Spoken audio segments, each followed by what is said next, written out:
Hello तो दोस्तों, जैसा कि आपने थंबनेल पर देखा, आज हम पढ़ेंगे विद्युत अपघटनीय परिष्करण विधि। विद्युत अपघटनीय परिष्करण विधि। देखिए दोस्तों, ये विद्युत अपघटनीय परिष्करण विधि क्या होती है? ये धातु को शुद्ध करने की विधि होती है।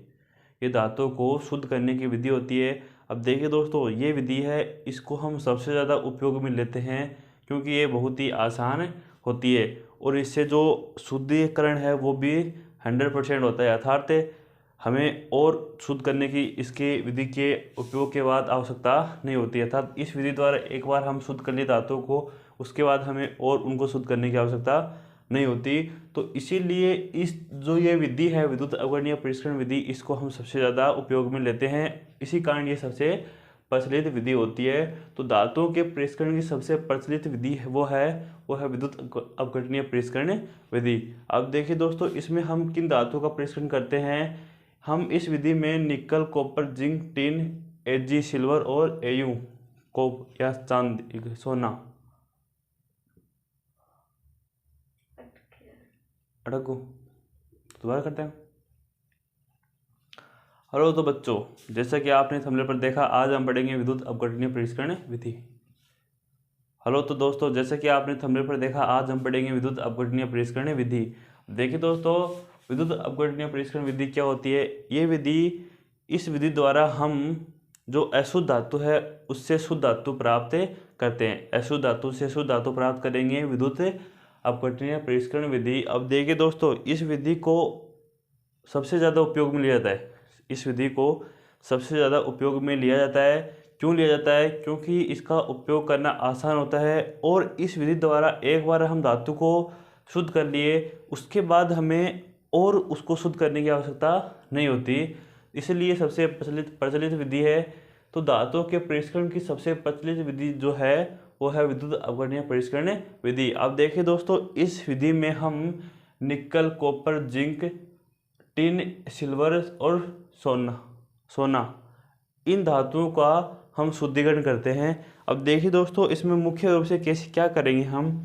तो देखिए दोस्तों, यहाँ पर मैंने एक पूरा परिपथ बना रखा है जिसमें जो धनावेशित सिरा है उसको हम बोलते हैं एनोड, और जो बैटरी का जो ऋणावेशित सिरा है उसको हम बोलते हैं कैथोड। और यहाँ पर लगा रखा है मैंने एक स्विच। अब देखिए दोस्तों, जो धनावेशित सिरा है उसमें हमने एक मोटी छड़ जोड़ रखी है जो कि अशुद्ध धातु का एनोड है। मतलब जो एनोड है उसमें हम अशुद्ध धातु को लेते हैं, जिसको हम शुद्ध कर रहे हैं उसका अशुद्ध रूप लेते हैं एनोड वाले की तरफ। और जो कैथोड है उसकी तरफ हम शुद्ध धातु का कैथोड बनाते हैं। अर्थात जिस धातु का हम शुद्धिकरण कर रहे हैं उसका शुद्ध रूप लेते हैं, उसका हम शुद्ध रूप लेते हैं। जैसे मैंने यहाँ पर लिखा है अशुद्ध धातु, अशुद्ध कॉपर की छड़ है, जो ये है वो अशुद्ध कॉपर की छड़ है, और जो ये है वो शुद्ध कॉपर की छड़ है। अब देखिए दोस्तों, यहाँ पर हम कॉपर धातु को शुद्ध कर रहे हैं, यहाँ पर हम कॉपर धातु को शुद्ध कर रहे हैं। तो जो भी हमारे पास अशुद्ध रूप है कॉपर का, उसकी हमने छड़ बनाकर एनोड से जोड़ दी है। उसके बाद और हमारे पास एक छड़ ऐसी होगी जो पूर्ण रूप से शुद्ध होगी, उसको हम कैथोड से जोड़ देते हैं, उसको हम कैथोड से जोड़ देते हैं। अब इसके बाद हम देखेंगे इसमें विद्युत अपघट्य, जो ये हमने भर रखा है लिक्विड रूप में, ये है विद्युत अपघट्य। अब देखिए दोस्तों, यहाँ पर हम जिस धातु को शुद्धिकरण कर रहे हैं, हम जिस धातु का शुद्धिकरण कर रहे हैं, हम उसी धातु का लवण लेते हैं। जैसे हम कॉपर धातु का यहाँ पर शुद्धिकरण कर रहे हैं, तो यहाँ पर हम कॉपर धातु का लवण लेंगे, जैसे कि कॉपर सल्फेट।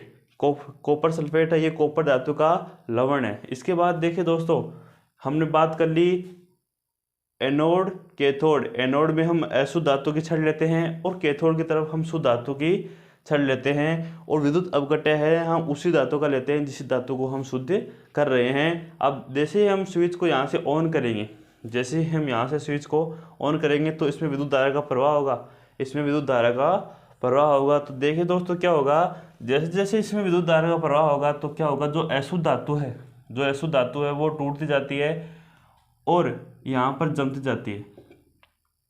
और जिसमें कुछ अशुद्धियाँ ऐसे होती हैं जो इसमें घुल जाती हैं, और कुछ अशुद्धियाँ ऐसे होती हैं जो इसमें घुलती नहीं है, वो नीचे बैठती जाती हैं। ये और हम इसमें विद्युत धारा को प्रभावित करेंगे तो ये और टूटेगी और यहाँ पर और जमती जाती है, इधर चली जाती है और यहाँ पर और जमती जाती है। उसके बाद ये और विद्युत धारा प्रवाहित करेंगे तो ये पूर्ण रूप से टूट जाती है और इधर शुद्ध धातु इधर आ जाती है।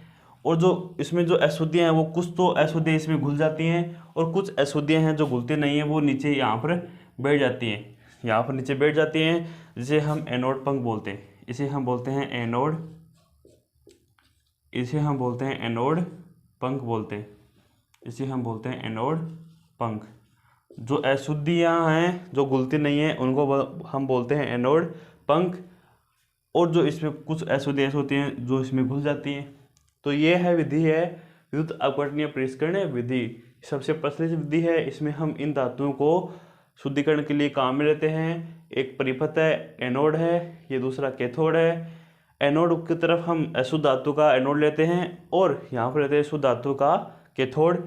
विद्युत धारा प्रवाहित करेंगे तो इसमें जो कॉपर है वो इधर आकर चिपक जाता है, अशुद्धि हैं वो नीचे बैठ जाती हैं, जिन्हें हम एनोड पंख भी बोलते हैं, क्योंकि एनोड के नीचे बैठ रही हैं इसलिए इसका नाम है एनोड पंख। तो ये है दोस्तों विद्युत अपघटनीय परिष्करण विधि।